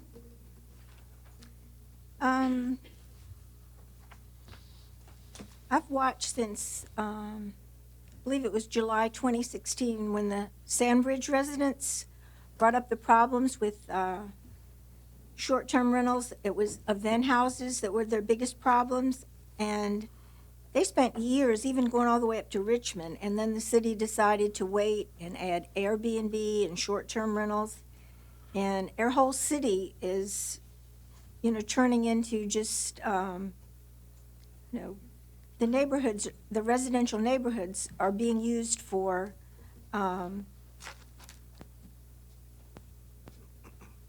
just to make money, and it takes away from the neighborhood, because even, I think that, I forget, they wanted restrictions on how many times per week or month and everything that they could be rented. So you have strangers coming into these neighborhoods. This is Shadow Lawn, and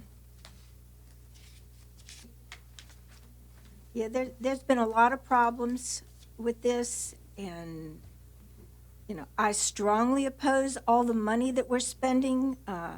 It's $250,000 last year for something in the water, and Pharrell goes on TV and everything talking about, start an Airbnb, short-term rental. It's just, everything is commercial, and it's all for the oceanfront and tourism, and we need safer neighborhoods. We don't have enough police, to patrol the entire neighborhood. I got part of a FOIA today, and I think there's 751 officers. After the May 31st shooting, there were only 100 that had the body cams. Now it's up to 216. Fully staffed police would be 850, but knowing that we have millions of tourists, there's been a difference in, the advertising, and, I think y'all said 19 million one year, but it really wasn't that many. So Yeah, I'm not in favor of all these short-term rentals in everyone's neighborhoods because, this one looks like it's, the person isn't even gonna be there. It's, he just bought it for income. Thank you. Thank you. Any other speakers, Madam That's Clerk? all the speakers, sir. Okay. Mr. Tower? I had a question for Mr. Chauhan. Item 11 says, I think it's just picked up wrong, says, "The maximum number of persons on the property after 11 PM before 7 shall be 9." That should be 3, right? That is correct. During the informal session, you should have been handed out a correction to the agenda request form. I'm sorry, I didn't compare that. The staff report does reflect the correct conditions. Thanks. Okay. Anybody else? Is there a motion? Mr. Tower, your district? Yeah, I'm perplexed. I share your complexity. I'll move the approval for purposes of discussion at least. There's a motion by Mr. Tower. Is there a second? Second. Second by Mr. Rouse. Okay, discussion? No discussion. No discussion? All right, no discussion. Vote's open. I'll just have to say, I just totally disagree with this ordinance completely. So the motion is to approve, right? Yes, ma'am. By a vote of 5 to 3, you have approved the application of John H. Davis. Okay. Thank you, sir.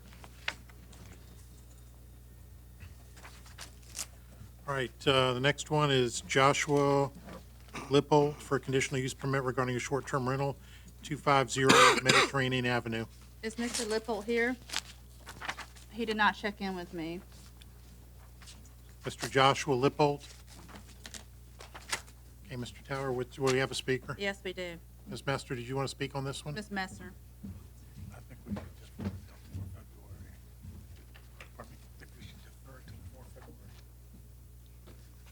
February. Hey, I appreciate the questions you asked, Mr. Tower. You represent the Beach District. I would appreciate it if you and everyone else would respond to some of my emails because I am very concerned about my city and public safety, and I don't think it's asking too much that you respond to my emails. Like I said, I lived at 500 block of 24th Street for 10 and a half years. I'm very familiar with this area. This is 2508 Mediterranean, which is right around the corner. It's a lot of flooding. There's not a lot of parking. The 500 block of 24th Street has major flooding, and the city's worked on it. It's outrageous, the infrastructure problems. Yeah, all these people coming in, where are they supposed to park? Yeah, I oppose the expansion all over the place. So I'm opposed. Thank you. Okay, thank you. Mr. Moss, did you have a comment? With this discussion, I think since the. We don't have a motion yet. No, I so- do not. Okay. Just discussion item. Okay.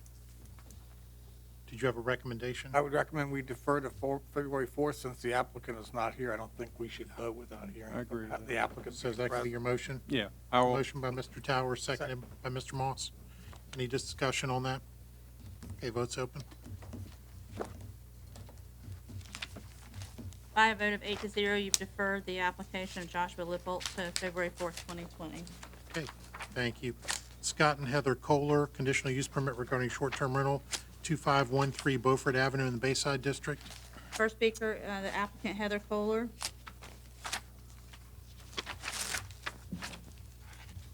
Welcome, ma'am. Thank you. So we purchased this home as a vacation house for my family to come to. We have 5 kids, and it's expensive to do a lot of vacationing and traveling, and my kids are busy. So having a place to go to, like for a quick night or for a quick getaway for the day, is really kind of nice. The house has a pool in the backyard, which is great for my kids to be able to have fun and for us to build family memories. In order for us to do this, we knew that we would have to rent it out. So we're applying for the conditional use permit to help us be able to afford the house. Not really sure what else to tell you outside of we've complied with everything. The only other thing that we need to do to comply, and we've been given, I think, 6 months, is to move our shed off of the property line. We have great relationships with the neighbors on both sides of us, and we've started discussions and opening up dialogue with the neighbor behind us that was having a hard time with us using the property. We're also working with her to extend possibly the fence. We have a 6-foot privacy fence, but again, with the pool in the backyard, it's a lot of noise. It's natural because it's cement and water and everything reverberates. So we are looking into extending the fence another 2 feet. We talked to Will Miller today about getting a permit for that. And we're also looking into adding some foliage of some sort in between our property and the neighbors behind us as well to kind of dampen any noise or any further interruption, so that they can have privacy in their backyard as well. So we've worked hand in hand with the neighbors to develop relationships. Our neighbor beside us on the one side, adjacent to us, they help us take care of the property. So they're there on the daily to help watch over the property. He goes over every day. So like even with the dipping temperatures last night, he was over there last night to help open up the faucets to make sure we didn't have any burst pipes. He went over there again this morning to check on the property. So we do have neighbors on both sides that are keeping an active eye on the house. So any question? Any questions? Yes, I have a question. When did you purchase the house? We purchased the house in early February of 2019. Was that? And we've been paying taxes and stuff according to the city. Was that within the time frame, Ms. Wilson, that we're? No, sir, it was not within the time frame. The time frame ended actually in 2018. It was August of 2018. You have to have been registered prior to that time. So you purchased the house for the purpose of renting it short-term rentals, is that correct? Not as the primary purpose. Again, we purchased the house as a place for us to get away as a family, but in order to be able to cover the mortgage and all of those things, we knew that we would have to find another form of So you being able to pay actually off. purchased it with the intent of having it for short-term rental and coming once in a while to use it, is that right? Yeah, as a vacation spot. Okay, thank you. Ma'am, where do you all live? We live in Richmond. Any other questions of this? Okay, thank you. Okay, thank you. You stand by for answering questions Okay. afterwards. We have one other applicant, Katie Bagley. And then after Ms. Bagley is going to be Barbara Messner. I'll make this short. I'm Katie Bagley. We live directly across the street from the property. And I know the concern with short-term rentals is having strangers in your neighborhood, people you don't know, and I understand that. That being said, the Kohlers are neighbors. Since they purchased the property, they did a lot of renovations. They've improved the curb appeal of the house, the interior, the backyard, everything. And from the first day, they came over to our house, gave us their personal cell phone number, made sure we could contact them if there were any issues, which there haven't been.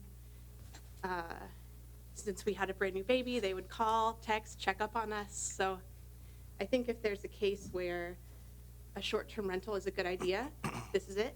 I understand the concerns that people have with short-term rentals in the community, but I think given the guidelines that are in place and the steps that they've taken to follow them, I think that this is a clear case where it would be a good idea to approve it.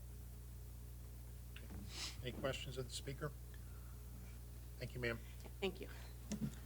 Barbara Messner, and then after Ms. Messner is Steve Ambrose. Good evening. As I brought up before, everybody's jumping on the bandwagon. I wish I could afford to buy something in Sandridge, but the way everything's gone down there, everything's too expensive. But to buy something, and then to rent it out to strangers, and just because a few neighbors say it's okay, if it hasn't been used, you really don't know who you're renting to. We do not have enough police to patrol the entire city, let alone the resort strip.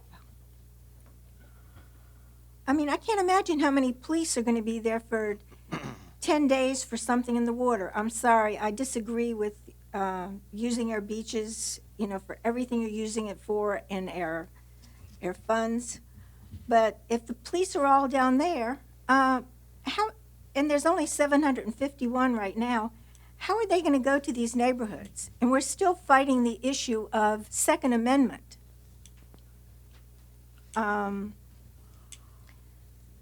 So, with the time it takes for police to come there, at Sandbridge, they didn't enforce all the rules. The police came and they let people leave their cars in the middle of the street. So these people may be fine, but I just think it's gotten out of control and everyone's doing it, to make money, and they're not full-time residents. So I oppose it. Thank you. Steve Ambrose. And then after Mr. Ambrose will be Melissa Lake.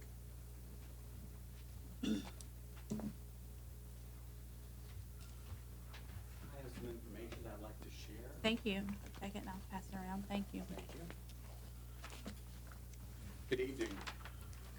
My name is Steve Ambrose. I live in Chicks Beach, Chesapeake Beach, in the area where this short-term rental is being proposed. This house is in the plat of Chubb Lake Villa. Chubb Lake Villa is a 2-square-block area of entirely single-family homes. We have parents, children, grandparents, all long-term residents. I myself have lived there for over 60 years. We have some concerns about this application. If you'll take a look at the information that I've brought with me today, on the front page, by the way, this is an advertisement off the internet for this property. It shows 9 guests in 3 bedrooms. As I understand it, that's well within the zoning requirements for a short-term rental. But I direct your attention to the second page. If you'll look at the red circle where it begins with master bedroom, by my count, master bedroom, that's a king bed, that's 2 people. Bedroom 2, king bed, that's 2 more people, total of 4. Bedroom 3, 2 twin bunk beds and 1 twin trundle. That's 5 more people. Add the one from the sleeper sofa in the family room and the sleeper sofa in the media room, and I count 11 in this application. Also, if you'll look at the bottom of the page, where it says parking, driveway, 4 vehicles. Is it my understanding that a 3-bedroom short-term rental is allowed 3 cars? I believe that's the understanding. This is advertising 4. Also, boat, trailer, RV parking. In our villa, in Chubb Lake Villa, parking of a trailer or an RV is not allowed in the driveway or in the front yard. It must be in the backyard. The fence would not allow either of those to occur. Finally, it says on-street parking. There is no parking on either side of Beaufort Avenue in Chicks Beach. So I don't know where the on-street parking would come from. These discrepancies cause me some concern, and I hope they do for you as well. In addition to that, as I mentioned, this is a 2-square-block area of entirely single-family homes. Neighbors, people who have lived, worked, and paid taxes there for decades. This business seems grossly out of place in our neighborhood.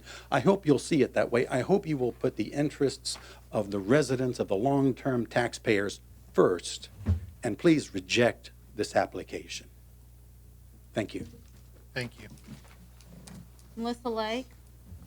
And after Miss Lake is Sarah Howe.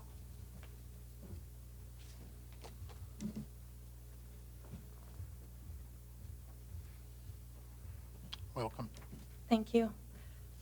Members of City Council, hello. I want to thank you for your time and allowing me to voice my opinions and oppositions to the requested conditional use permit for this property, which is directly behind my residence. So I do share the backyard with the Kohlers. I am a little nervous, so I'll be reading my entire statement. I'll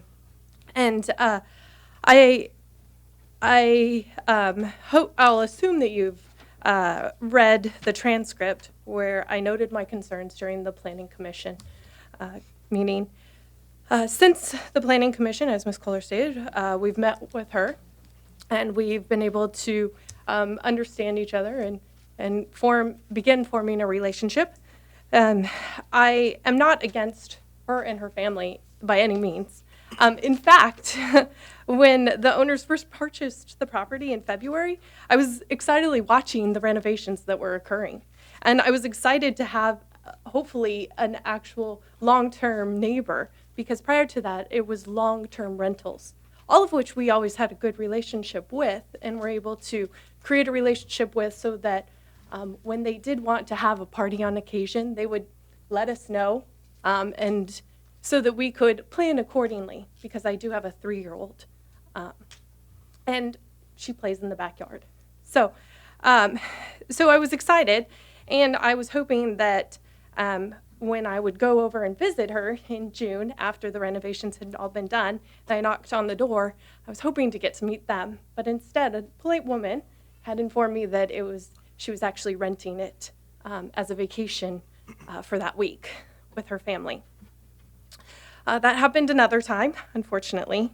And I had hoped also that it was a short-term process. Maybe they were still trying to relocate. And when September came and gone, I realized that that was not going to be the situation. That I would now have temporary neighbors all the time. Going back to, I understand that we've had this discussion for 2 years and that we've voted for it. And I get that, and I'm grateful that I now, myself and other residents, have a way to oppose this, to bring this up, because now we can. But I also hope that you'll consider each case individually, because I have a backyard with a playground, a play set for my daughter, who I have to be cautious with because of the vacationers. And quite honestly, I don't blame them either. I'm on vacation, right? They don't care about the social repercussions of the neighbors. They're gonna leave. So again, I hope that you'll consider each case based off of the requests. Thank you. Sarah Howe?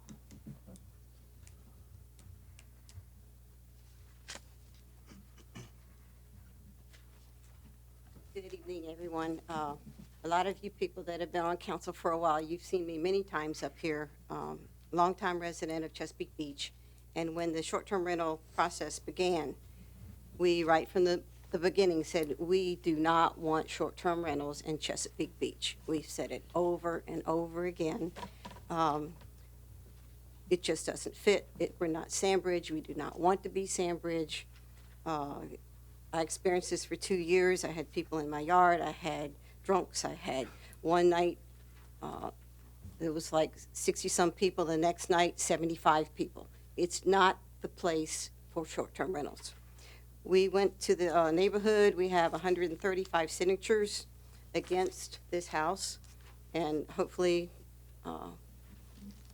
we don't have to do this again and again. I think that they are trying to get some more short-term rentals on Buford. So we're in a quandary. We hope you all will support us, as we've been there forever, and like I said, 135 signatures. We also, last night at the Civic League meeting, got this from Bay Lake Pines. They have 27 signatures. It says Bay Lake Pines residents support their adjacent neighborhood of Chesapeake Beach in opposition to the approval of the conditional use permit requested for 2513 Buford. They're in the same boat we are. We are not Sandbridge. We do not want to be Sandbridge. We want to keep our quiet neighborhoods. I appreciate if you would deny this application. Could you give the petition to the clerk? Thank you. You're way ahead. Did you have comments? No, you were way ahead of me. Thank you, ma'am. I appreciate it. That's all the speakers. Thank you. Mr. Jones? Well, I want to let the you want the applicant applicant? come on back Ms. up Po- if you Ms. wanted Pola? to rebut or say anything else based on what you've heard. I mean, only that there's on-street parking, like, right at the corner of the neighborhood. I'm not sure how 4 spaces got in there, because we told our advertising company that we could only do the 3 cars, so I can have that changed. And the number of beds, like, we just have a big family, and so there's just a lot of different options, because my girls don't want to sleep with my boys, or if we bring friends, not everybody wants to sleep in the same bedroom. So I'm not really sure what to do about that. I can take off the couches off of the listing, and just list them as couches. I'm not really sure what else to do. We've really tried our best to work with the neighbors. There are other conditional use properties in this area that we know of that are just not going through this process. So we're the one that's going through the process, following the steps. We are very in touch with the people who stay in our property. We personally are in communication with them the entire time that they're at our property. If there's anything that comes up, our neighbor on the one side will immediately call or text me, and we respond immediately. So we really are trying to do this in the best way possible, and be responsible neighbors. And we really have formed relationships with the other neighbors. Mr. Rouse? Have you rented this, your home out before? Well, when we first bought it, I can't remember when we started renting it, maybe in May, we started renting it. And then from what we got information from the city, that we just needed to record how many times we were renting it and then pay the taxes and fees. So we were paid on time. So you rented it out before? You know how many times? It was rented most of the summer. And how many complaints, if any, were registered or notified you of? None. So you rented out through the summer, you had no complaints? No complaints. There was one that I just found out about during the previous meeting, that the neighbor behind us had brought up that one of the families, because it was a family with children, had stayed there and they were loud and did inappropriate things in the backyard and stuff like that. But we didn't know about that because she didn't have my phone number at that time. So now she does. And, but anything else that's ever come up, like too many cars in the driveway, like if the neighbor next door brings something up, then we call immediately or text immediately the people that are staying at the house and make sure that everything is okay. Excuse me, sir, can you take a seat, please? Because the people are trying to see around you. Thank you. Do you have anything else? Who is Alpha Tech? I'm not sure. It might be, That's their surveyor, Mr. Jones. that's it. Are you have you been handling the rentals yourself, or have you had somebody else handle them? So we use Evolve Rental Management Company, and they screen the people who are coming, they collect the fees, they follow up. And then if there's any problems, we can contact them directly as well, and they will also intervene on our behalf to answer any issues or take care of any problems as well with the guests. So if needed, they'll kick the guests out as well. Did, when you bought the house, were you aware of the fact that you were gonna have to get a use permit to rent it as a short-term rental? When we applied, nobody really knew in the office what exactly the details were. So we called multiple times and were given different stories kind of each time. So we complied as the compliance changed, and then we needed to file the application. We have stepped through all of the steps on time. Was this before you bought the house? No, because think that the regulations were completely nailed down then. So we were Buy the house. February 8th of 2019.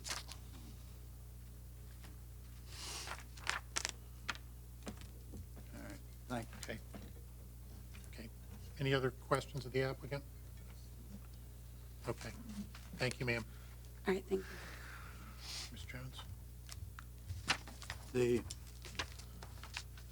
The problem that I have here is that, number one, it is a single-family residential neighborhood. And parking is very limited in this neighborhood. In fact, we have streets there that we actually have signs up saying no parking on these streets.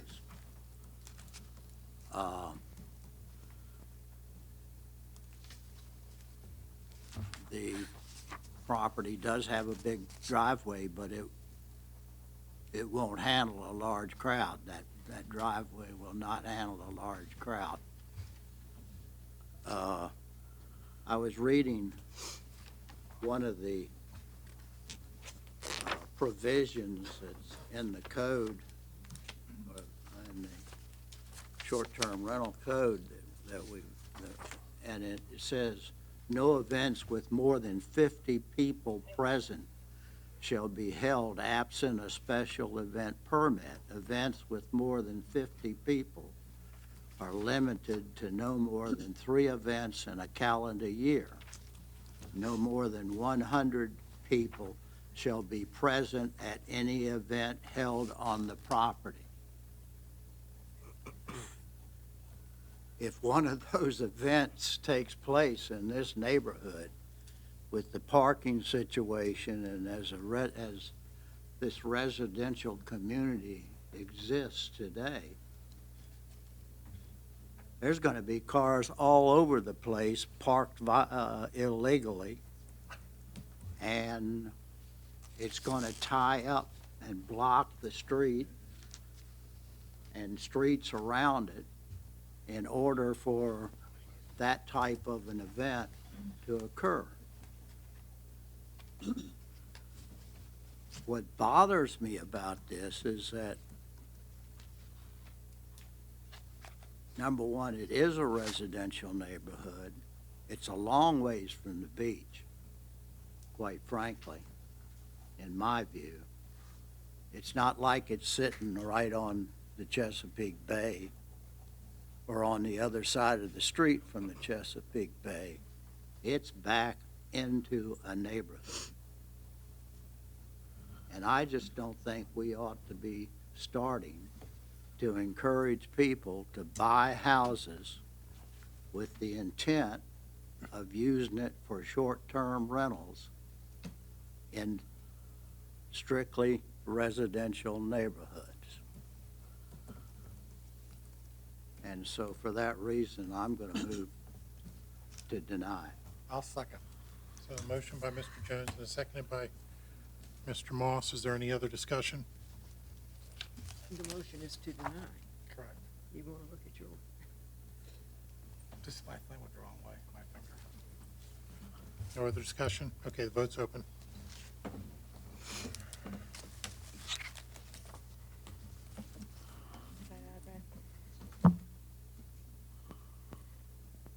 By a vote of 6-1, with Mr. Tower abstaining, you have denied the application.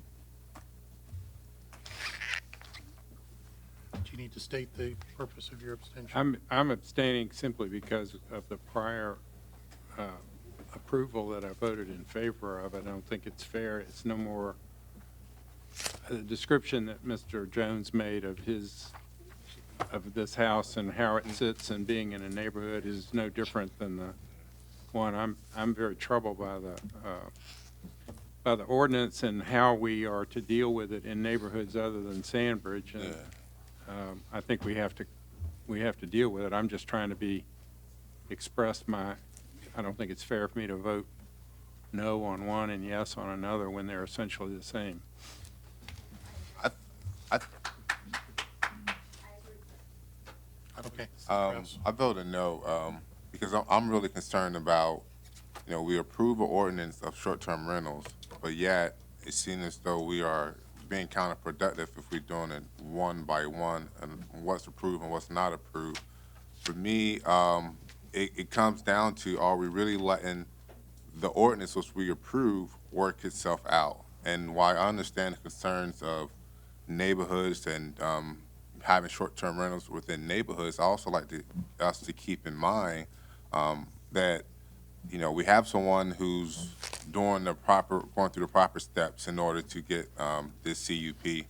A lot of people, if they figure this is the process, they're not going to even come in front of this body.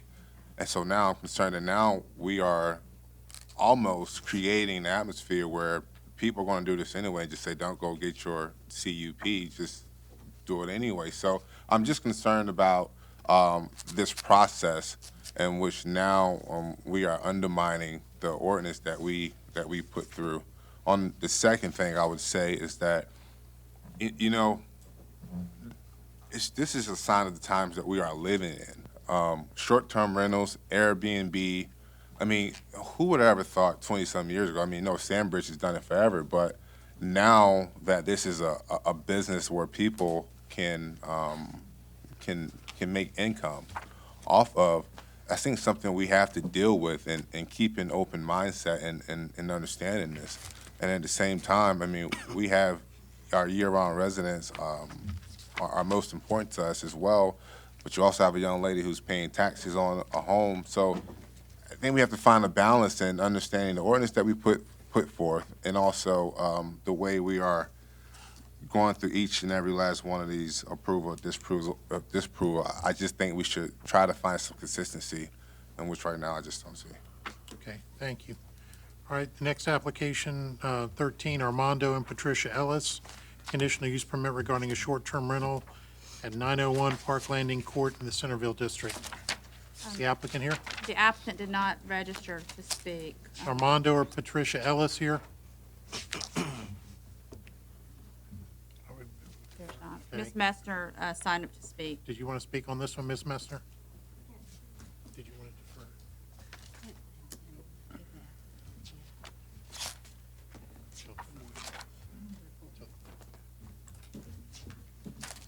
I really appreciate the speakers showing up. And Mr. Rouse, just because y'all approve something, Mr. Rouse? You can Okay. speak to Ms. Smith. Okay, so you don't have to pay attention. That's great. I'm trying to understand which one we're on. Okay. Just because something's approved does not mean it's okay. If it's not working out and there's problems and the Sandbridge people, they didn't want to be included in all this short-term rental things. They had to wait to get any help until you work with the legislators to put it in their court. But I'm not aware if Mr. Moss still has any, you abstained once. I don't know if anyone else has property or if you still have that property at Sandbridge, which is short-term rental. The busiest times for short-term rentals will be for all major events, and the city's trying to go year-round rental. The city expected 30,000 people per day, but a lot of the people that rent these short-term rentals are workers coming from out of state to set up. It was 10 days last year, including setup.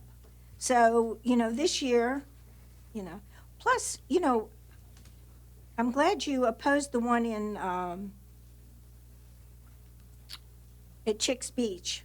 I guess y'all remember what happened with Flotopia and all the parking issues. There isn't a lot of parking at any beach area anymore, especially not for the people who live here, because tourism's kind of taken over and everybody's renting their places. So I opposed it, and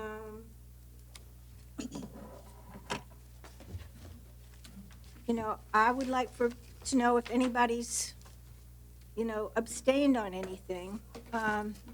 This is, Mr. Dyer's not still here, but his event tomorrow night, Town Center, Amada Hoffler Town Center, Friends of Mayor Bobby Dyer. I'm sure, these are friends of all of y'all's. Eddie Burdon, Josh Canada, Morgan Davis, Town Bank, Vince Mastracco, Kaufman and Knowles, I'm not at 3 minutes, Jeff McWaters, R.J. Nutter, Ron Ripley, Mike Standing. The hotel industry and the developers are funding many of y'all, and you should be representing the people, not the developers. Thank you. Thank you. Ms. Wooten, do you have a motion? I move to defer this until, I believe it's February 4th, the 4th, since the applicant is not here. Okay, a motion to defer. Is there a second? Second. Seconded by Mr. Rouse. Any discussion? Okay, vote's open. By a vote of 8-0, you've deferred the application of Armando and Patricia Ellis to February 4th, 2020. Okay, the last item, ordinance to amend sections 233.1, 901, and 2003 of the city zoning ordinance, CZO, array eating and drinking establishments with drive-through facilities in the B4K Historic Kempsville District, requested by Councilmember Abbott. Do we have speakers on this? Yes, Barbara Messner.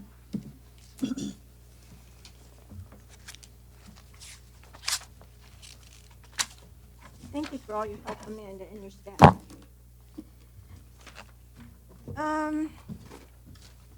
More alcohol. Hoffman Beverages, having a grand time. Ms. Abbott isn't here. So I would like to see it denied, or at least deferred.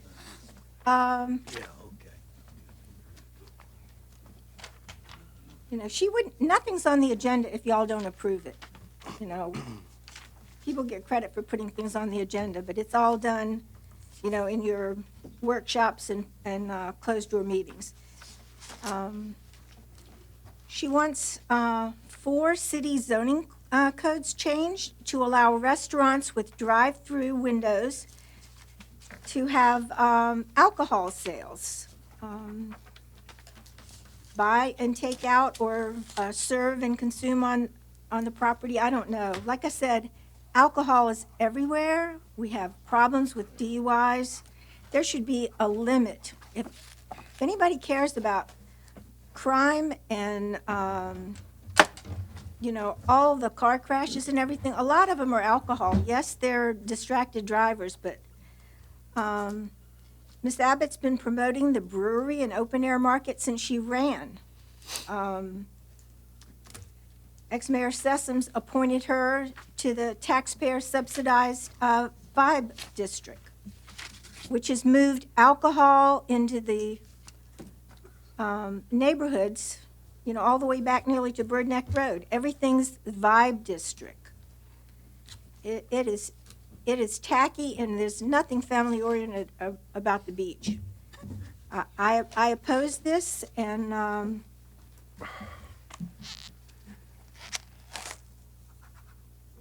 that's it. Thanks.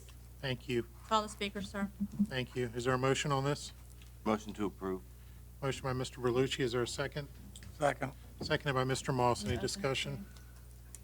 Okay, vote's open. By a vote of 8-0, you've approved the ordinance to amend sections of the city code.